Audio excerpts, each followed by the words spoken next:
How's it going, everyone? It's Artifact, and today I've got a wicked new bass called the Dark Laser Bass that I've kind of created today, and I want to show you exactly how I made it. Let's have a quick listen.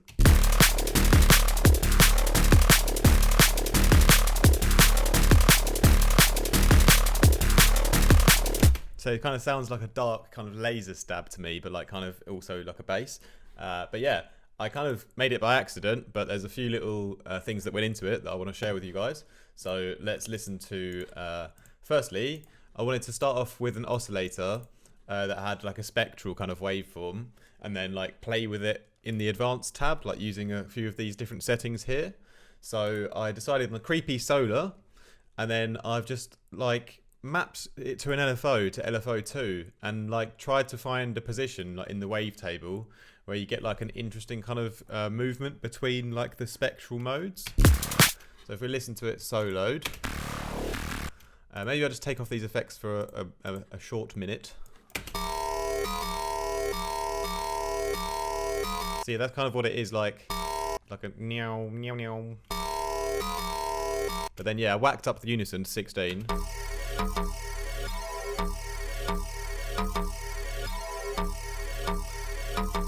Yeah, and we're just using an LFO2 on this kind of movement here, and then we've got another LFO3, but that's coming in later in one of the effects, but it's not really that important.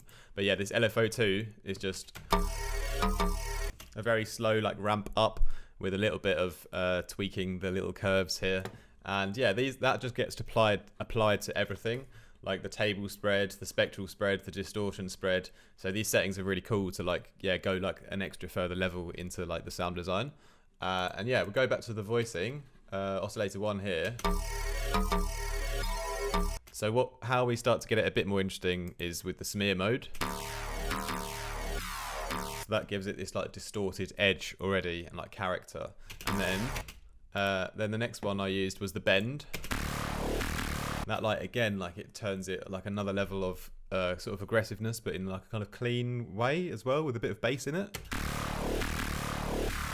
Yeah, I'm gonna do like a more in-depth like sort of video course on Vital as well. I think I mentioned it in my last video, but I'm still like preparing it because I want it to be like really helpful and useful. So I don't want to just sell any old rubbish. So I'm trying to make some notes to explain like everything like in super detail from the beginning and like why things work the way they do.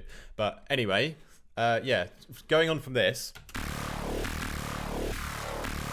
got a nice like spectral distortion and texture and timbre going on. So next thing I wanted to do was oscillator 2, introduce like some more bass into it. And so I actually started just with the basic shapes sine wave, and then so it's like sub bass basically.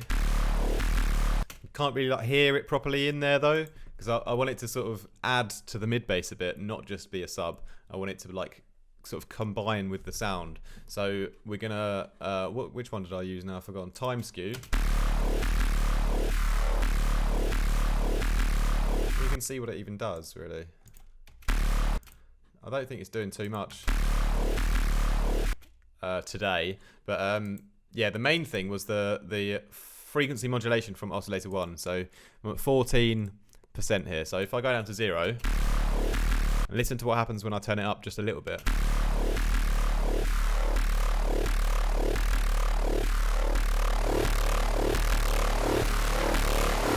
Obviously then I'll get really distorted, but even just that little bit there, that 14%, it like started to sort of blend that bass in with the first oscillator and create like an even, I want to use a new word, even more apocalyptic sound.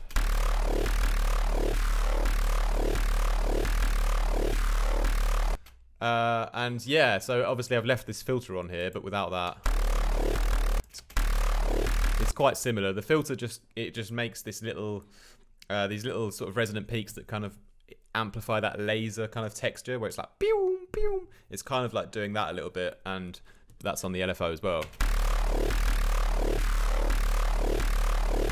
Yeah, so that was kind of the main patch that I was like, okay, I'm rocking with something now. When I did that FM thing, I was like, all right, I'm on to a winner.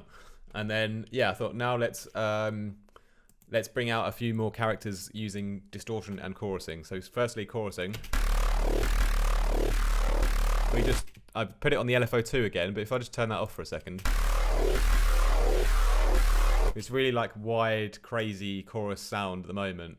But what I wanted to do was to like have it at the beginning. So it's like a little bit wide at the beginning and then it goes like into no chorusing. So we just put the LFO on kind of the other way around. So it goes down. Just so that first hit is a bit wider and then it goes pew, pew, pew, pew, like that. Yeah, I was quite excited with that. So I moved on to apply some distortion. And now we're like really whacking it out. Because the Seinfeld mode, Larry, what's his name? Larry? I don't know. I'm thinking of Curb Your Enthusiasm. That's even better. Watch that as well between this tutorial, one of those episodes, because they're brilliant. Yeah, so that it's just like, oh, you really hear the stereo hit of that chorus at the beginning more now. So I'll take it off. Can't really hear it, but now kind of get this like I want to say this kind of upbeats kind of bass where it's like, how the hell did they get it so stereo and wide, but why does it work? And I don't know the specifics, but yeah, it's like a really wide hit that's momentary and distorted a lot so you can really hear it, and then it goes like mono. Yeah, I was getting a little bit overexcited at this point when I applied this distortion.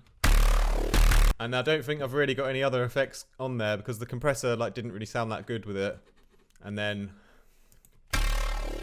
yeah, we definitely don't want that. So then the only thing, I was kind of happy with it then.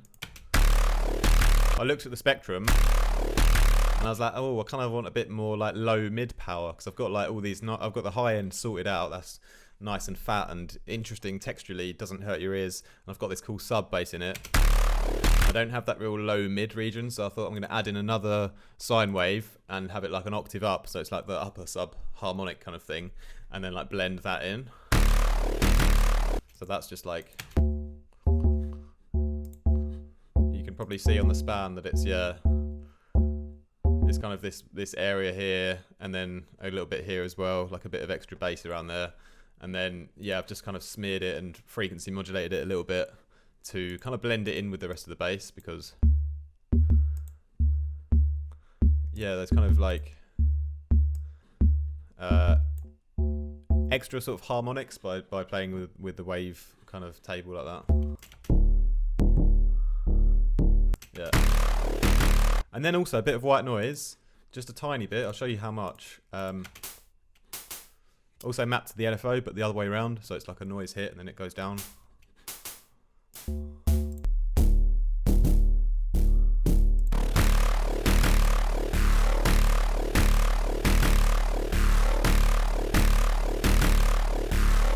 Yeah, so then I saved it, upload it to Patreon. You can grab it now and use it already. So definitely feel free to check the hell out of that.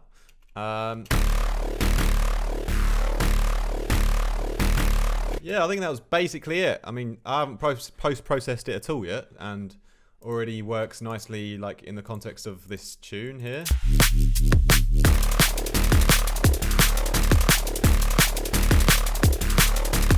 Could go on to post-process it a bit further and like apply a bit more modulation in it, get it a little bit more dynamic. That's probably what I would do next.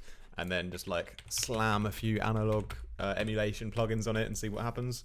And yeah, that's about it for today, guys. Hope you enjoy it. Have a lovely day as always.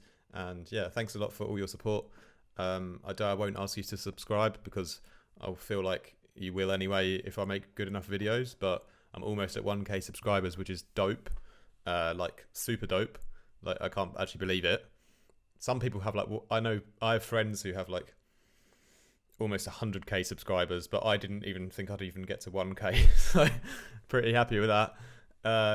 Yeah, when I get to 1K, I'll definitely do like a live stream or something.